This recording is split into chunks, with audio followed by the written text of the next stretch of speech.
Happy Monday. We're live, Chaz. What is up, entrepreneurs? What is up, everybody out there watching? Thank you for being with us. You are tuned into the Non-Corporate Network. This is Entreprenews. Dustin, do you want to tell them a little bit about the format? Entreprenews. So it's entrepreneur news from entrepreneurs to entrepreneurs. Basically, we take the 6 top headlines in business and essentially just give our 2 cents on them in a matter of 3 minutes. It's a way to quickly give some news in a way that you don't have to tune in to channel 143 at 7 a.m. every day. Basically, modern day news. Imagine you got ESPN in one car and CNBC in the other car, and they're speeding towards each other, and they just collided.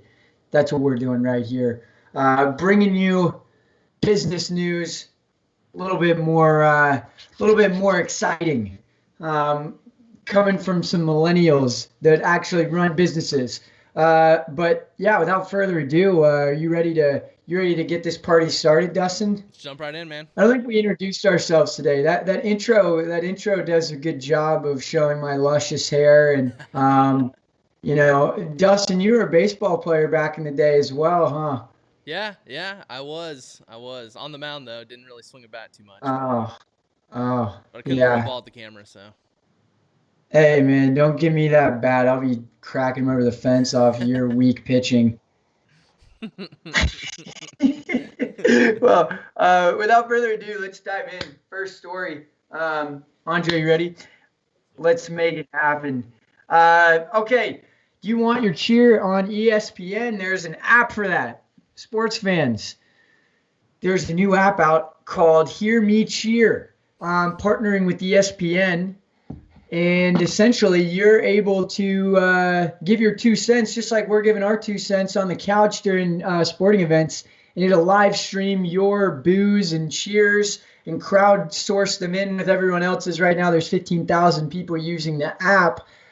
So when your favorite team is playing, you can have a say in the audio. I don't know how this works with, I guess you can have your phone recording while you're watching the game, but with the NBA postseason looking like it's going to come to fruition here at the end of July, it's kind of exciting. It's a new spin. Dustin, what do you think about this trend? What do you think about, giving people a voice from the sidelines?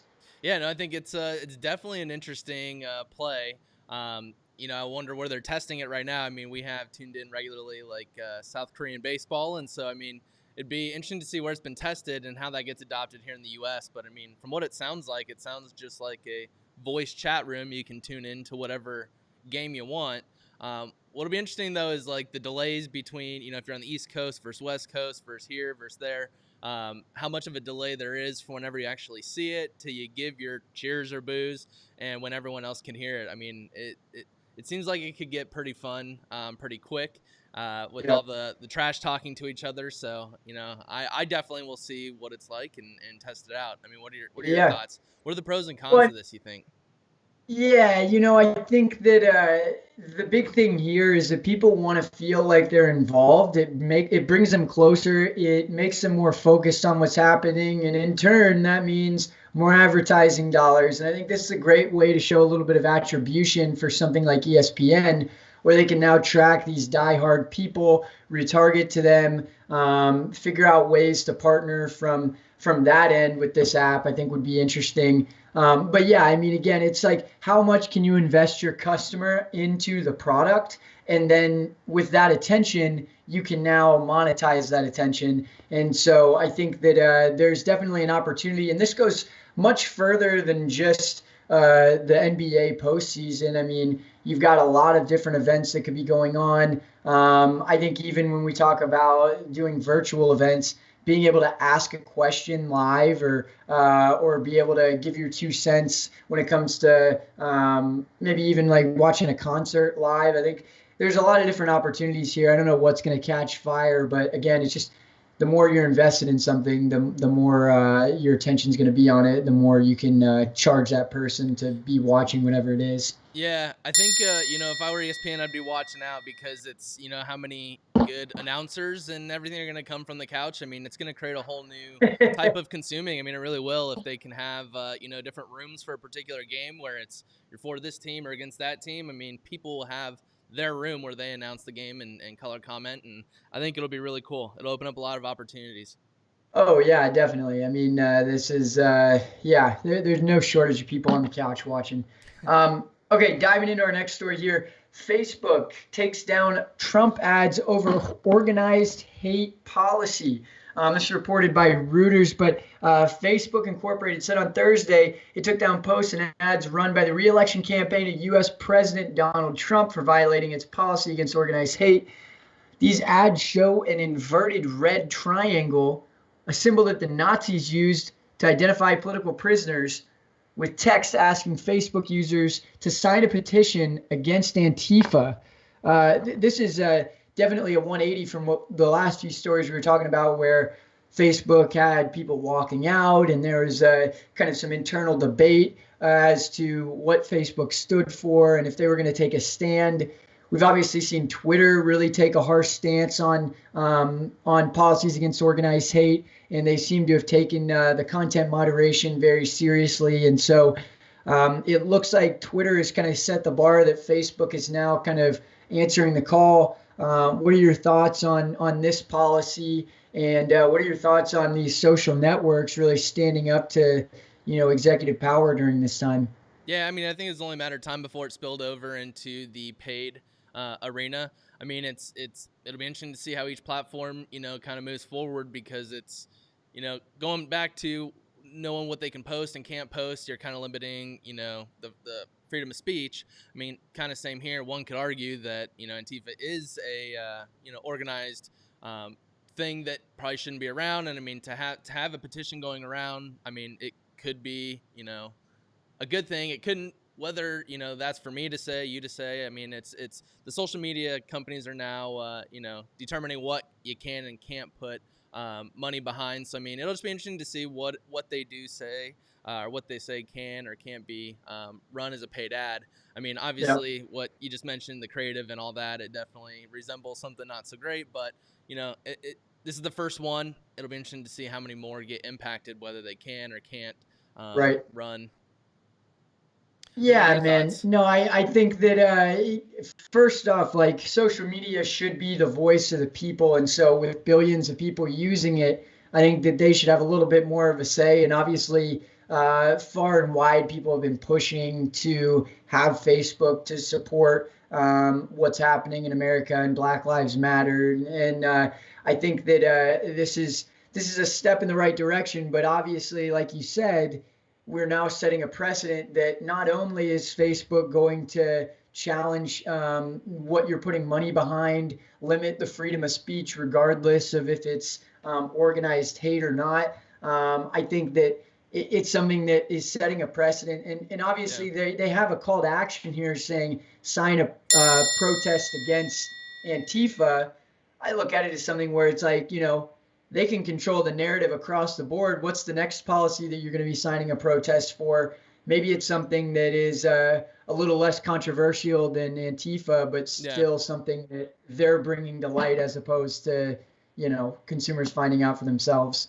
yeah. I mean, as you mentioned, it sets a precedent. So now it'll be interesting to see how it moves forward. I mean, at the end of the day, he said it's to sign up for a protest, which Antifa is doing protesting. So I mean, both are protests. I It's mean, how true. can you say one's hate, one's not? And so, I mean, it'll just be interesting to see how that evolves. Like you said, it's precedents is set.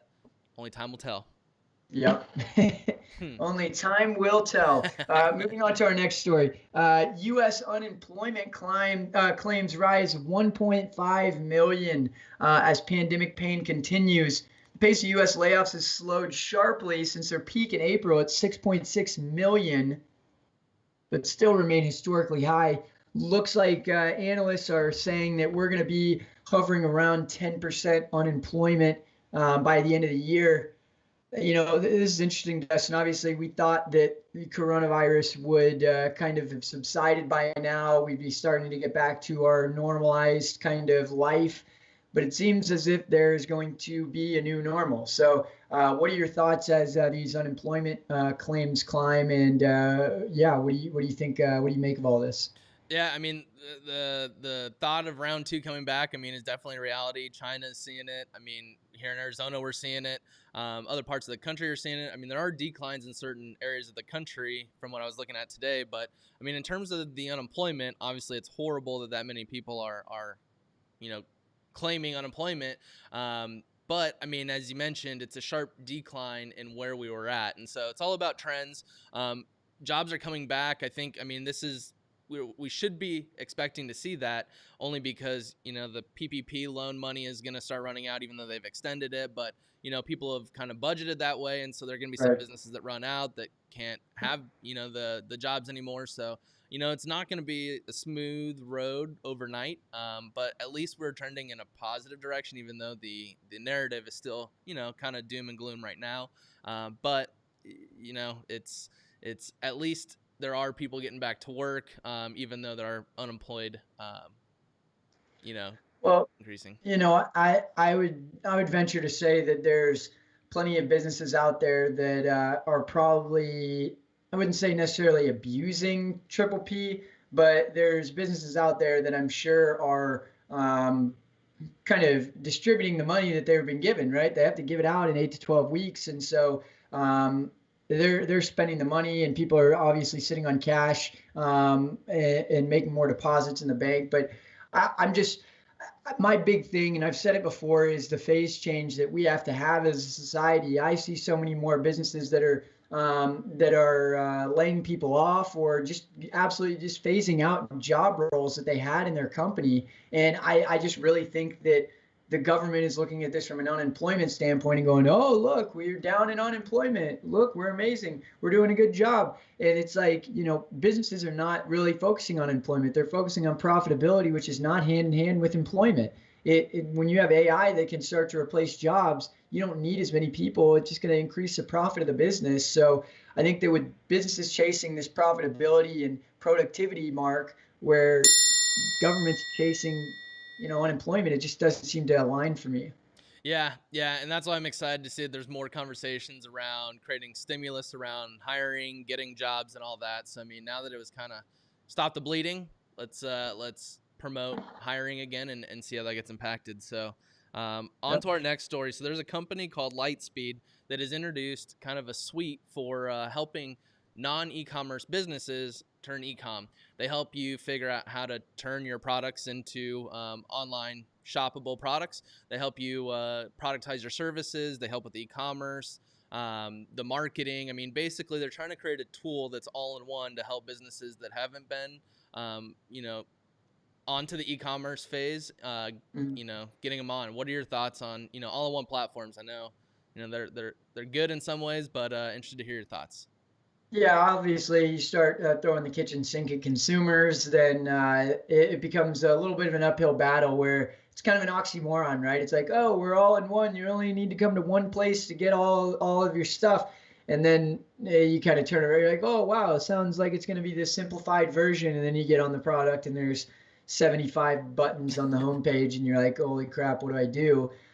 So I think that it's going to create some nausea for consumers if it's not the simplest platform. But I will say that there's a lot of white space. I mean, I compare this to the web, like web development platforms. You've got your WordPress, which is notoriously a little bit less user friendly, but very kind of malleable in terms of what you can use it for. But then you have your Wix and your Squarespace, where it's a little bit more simplified, drag and drop. And so when I think of Shopify, in the e-commerce space, it seems to be more of a WordPress in the sense that, and WordPress is its own with the WooCommerce and the e-commerce space. They're both a little bit more high level in terms of the learning curve to be able to maximize those platforms. But then you have Wix and Squarespace and make it a little bit easier to just get a website out. And so I think that, yeah, there's definitely white space. And when there's a trend like e-commerce, it's growing as rapidly as it is, it's going to be an arms race to get to profitability and find some white space in this industry. Yeah, no, I mean, I agree with you. The all-in-one always sounds good from a marketing perspective. Sweet. I don't have all these different tools I got to hop in and out of. It's all in one tool. But the downfall is the navigation, the figuring it all out. It's almost like you're a jack of all trades, a master of none. That's how this platform can be. Mhm. It's like, oh, well, it gets me about 80% of the way there on everything, but not 100% of the way. So, but yeah, I mean, as we've mentioned quite a bit recently, that there's definitely a huge increase in online shopping, just the e-commerce. So they're definitely leaning into that overall e-commerce trend. Whether they take that, they help with the marketing, the all-in-one, whether that's a good play, only time will tell. I think who their audience is. It's definitely a good audience. I mean, most people really cater to those who are already selling online. This is one of the first companies that I've seen where they Yeah. actually help companies that don't have an presence to actually figure out how to get online.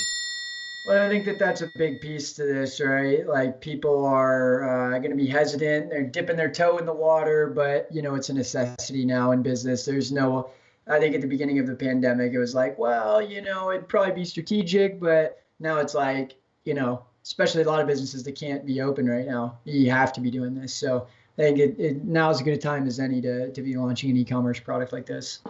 Yep. And if you aren't going to the e-commerce route, that kind of leads us into our next story. Your favorite company, Yelp, has come out with kind of a guidance of what consumers are looking for in order to shop and store again. The list includes social distancing enforcement, sanitizing between customers, staff wearing masks, hand sanitizers available, limited capacity, contactless payment, temperature checks, and mask requirements.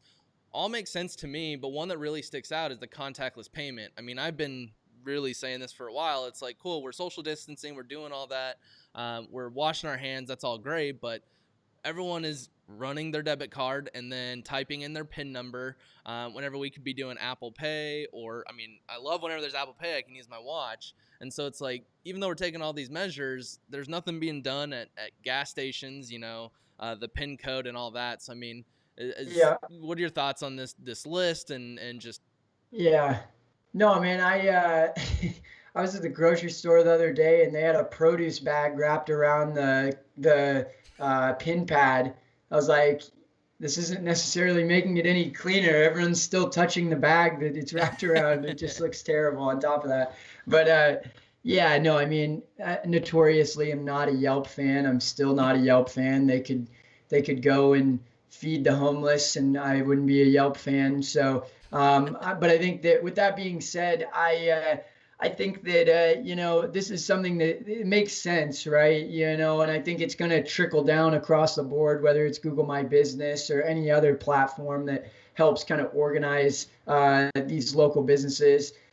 People want that kind of insurance policy before they go out. People are worried about their kids, especially right now with what's happening in Arizona, with people being very weary that coronavirus is, in a bunch of invisible places. There's a lot of older people in Arizona. I think that, these are things where people want to have that insurance policy where before maybe you were searching a business and wanting to just see reviews of, how it was. Now this almost becomes a more powerful piece to the equation, and it just gives people kind of the instant gratification they're looking for, the questions that they want to have answered. And so I've always said the biggest part of marketing is being able to address the objections of a customer before they can ask them, or before they can kind of object to it. And so I think this is going to address that. So I've got to throw out an olive branch to Yelp here. I think it's a good idea, and they're doing it before Google My Business, so that's impressive.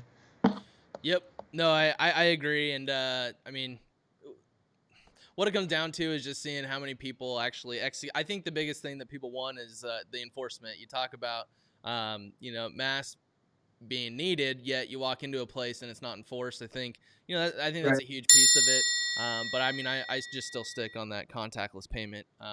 It seems like Yeah, there's, it's a matter of time before that's just standard. I'm surprised that like there isn't some kind of law in place where they're forcing people to use certain like POS systems, but yeah. yep. And on to our final story. So, U.S. banks are swimming in cash right now. Essentially, deposits have increased by $2 trillion amid the coronavirus. Something that really stuck out. was that deposits grew by 865 billion in April, which is more than the highest year in total. So I mean, it's in 1 month there were more deposits made than an entire year ever before. So I mean, it's interesting to see, people being laid off, yet people's savings accounts are skyrocketing. I mean, a huge chunk of it could be because of higher unemployment, you getting paid more than when you were working, the Trump stimulus, all these other things. But with my question is this going to impact overall spending once things open up? People feel, a little bit safer. Is, a huge flood of spending going to happen? History repeats itself. This is something that has maybe not to this scale, but has happened a few times. And I think that, it's, I don't like having a company like Bank of America be able to have the leverage that they have. And these other corporate entities, Wells Fargo, like I just don't like the fact they have this kind of leverage. And that's why I think you see how big stuff like Robinhood has gotten, how big stuff like cryptocurrency like Coinbase has gotten. It's because people are already kind of looking at the alternatives, especially the millennials and the younger generations are looking at alternatives going, why not challenge the status quo of I've got to have my money at this bank. They're going to give me 0.01% interest on my savings account, and they're going to charge me $30 a month just to have my money in the account. And I mean, especially these big banks. But I just look at it and go, why are we not challenging the status quo? And now they're richer than ever, and they have even more leverage than ever. And so I just don't think they're going to be forced to do the right thing. They're going to continue to, just squeeze money out of people. And they know that if you're holding on to your money, that they're going to find ways to make money off the fact they're holding on to your money. And so, yeah, I challenge anybody out there, do a little bit of reading on bank lists and cryptocurrency. I think that these are things that can come to fruition, but us as consumers have to push those forward, or we're going to be stuck at the mercy of banks for the rest of the time. Yeah, that was one thing that was noted on this was that, if you're already hating the interest rates on your savings account, you're going to hate it even more. With the influx of cash, they don't have to, give as It's high BS. yield there. I mean, I know that there's banks like Howlive Bank, I think it is, and they're giving 1.7 or 2.7 interest on your savings. I mean, it's 100% digital. They don't own a branch. But I think we're going to start seeing more and more banks offer better interest rates because these big banks just have all the leverage and offer nothing. And so it's just like Yeah. everything else. Offer more competition to the consumer. You'll then take market share, and then it'll be a completely different industry. So, Please, people out there listening, do your research, check out what the bankless system looks like. I mean, there's a lot of companies coming out that are trying to challenge the status quo, but it takes us kind of doing our research and not just staying comfortable with our crappy banks. Um, I'll tell you what's not crappy though. Are we still with Avantage? Avantage.com. Thank you, Avantage, for being supporters of the pod and for being supporters of Entreprenews. We really appreciate you guys' support. And guys, if you sign up for Avantage, you get $150. Straight up. Sign up, you get $150. You can use that on any of the 1,000+ offers they have on that website. So if you're looking to get some kind of local service, whether it's cleaning your house, whether it's it doesn't it there's far and wide. There's 50 different categories of services. So check them out. Sign up today. Free $150 in your bank account. Not a better deal than that out there. The banks aren't offering you that. definitely not. Definitely not. What else you got, Dustin? Anything you want to say before we wrap up here? No, just if you have a TV show that you're wanting to start that's geared towards business or entrepreneurs, we'd love to chat and do something like this for you. Produce the show, do the post production, and everything like that. We're just all about transferring knowledge from those who are executing and doing well in entrepreneur land and pass that on to others. And so that's what it's all about: creating a sense of community, helping others, and leveraging knowledge. And I think. There's nothing but good that can come from it, and we'd love to help be part of that. And we want to be the unbiased source of information. There's a lot of people out there that are wondering what politician and what lobbyist is in the pocket of the media company. The only people in our pockets are people that are other entrepreneurs. And, we're here to bring you the unfiltered truth.